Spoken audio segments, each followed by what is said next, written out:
finally calmed down a little bit. As I've been filming, I've been through New River Gorge National Park. I've walked across the bridge, which was really cool. I saw Nuttleberg, and currently I'm on my way to the Cass Scenic Railroad State Park. But while on my way out there, there is a story here in West Virginia, a very well-known ghost story that not only affected a community, it also affected the state, and it also, I mean, it's gone down in history books as well. And you all are probably wondering, what is that?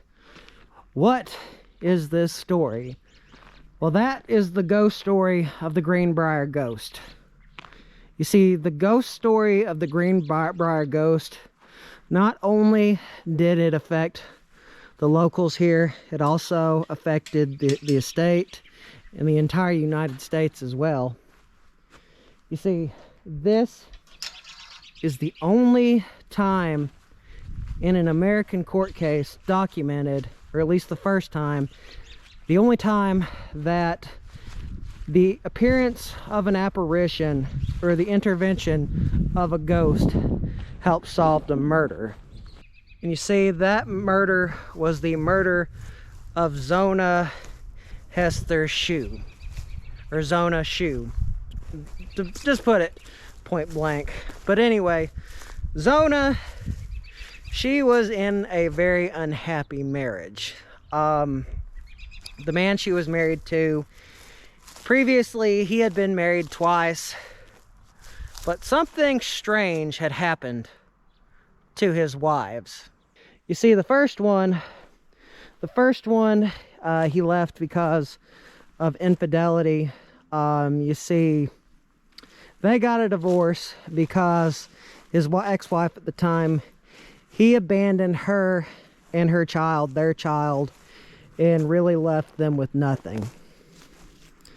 In the second marriage, well, he was married to this one woman. I believe they were married in West Virginia, in another area of West Virginia. And mysteriously, a rock falls on her head from when they were working outside at their house. Now, he is suspected of murder, but in the end, he's let off the hook. There's no real proof, they say, or at least that's what the story went with this man.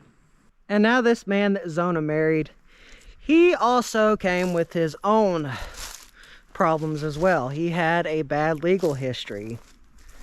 One time he spent 2 years in a prison for stealing a horse.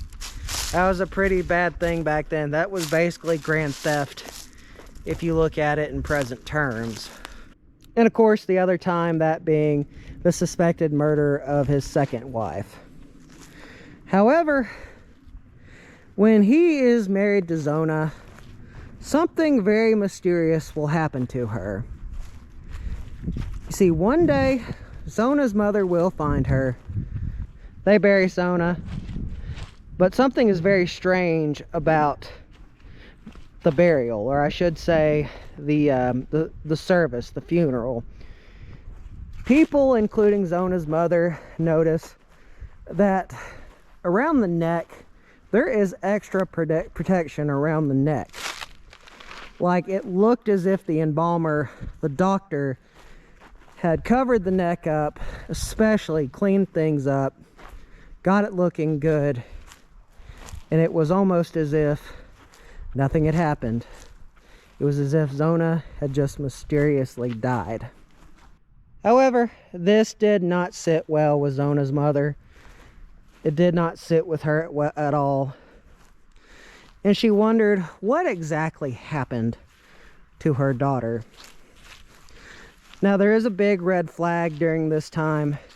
You see, at the time of Zona's burial, her body is not properly exhumed because of what allegedly has happened to her neck, or at least what is said and she is buried.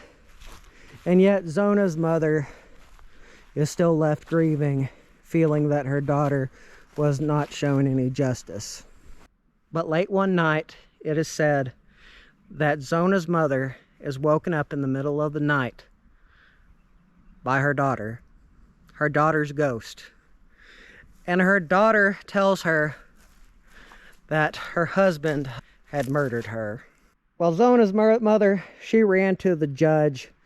She told him, and by a stroke of a miracle, the judge made a court order to exhume Zona's body.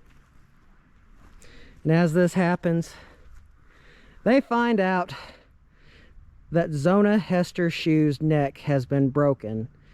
And by the looks of what is on her neck, it looked as if somebody had strangled her and somebody had intentionally killed her.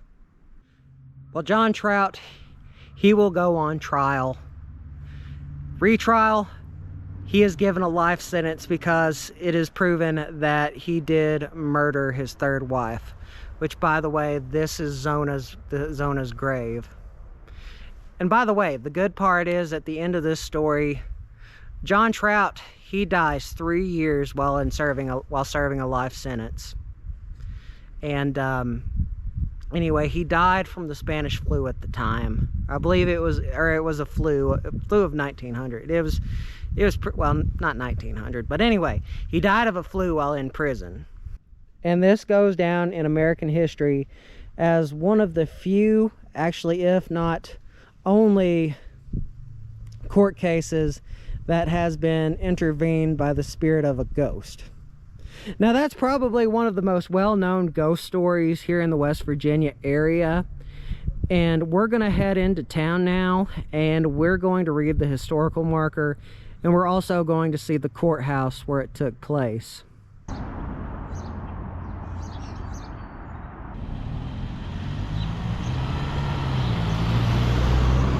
Just 20 minutes down the road is the Greenbrier County Courthouse.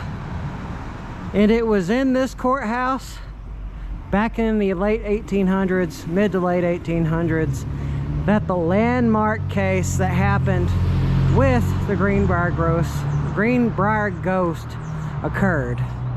Now, this historical marker tells a little bit more about the courthouse itself. Greenbrier County Courthouse, constructed 1837 by John W. Dunn, well-known local brick mason. All brick was made locally. Building has been in constant use since its completion and is unchanged except for wings added in 1937 and 1963. So, this courthouse has remained virtually unchanged. But how cool is it that in this courthouse, a landmark decision or a landmark court case happened where a ghost, or I should say the paranormal, intervened, as they say. It's really beautiful. And I'll say Lewisburg, West Virginia, I mean, it is a nice, quaint little town, I'm not gonna lie. It looks like they're doing some renovations to the courthouse. But anyway, guys, I think I'm going to call it a day. It has been a long adventure. I'm glad I got some road trip stuff done. I love West Virginia. It is such a cool little state, a very underrated state. But anyway, guys, remember, don't forget to subscribe and hit the bell icon. Always means a lot. Goes to show that y'all care and that y'all want to see more awesome videos. So without further ado, you guys, this vlog is over.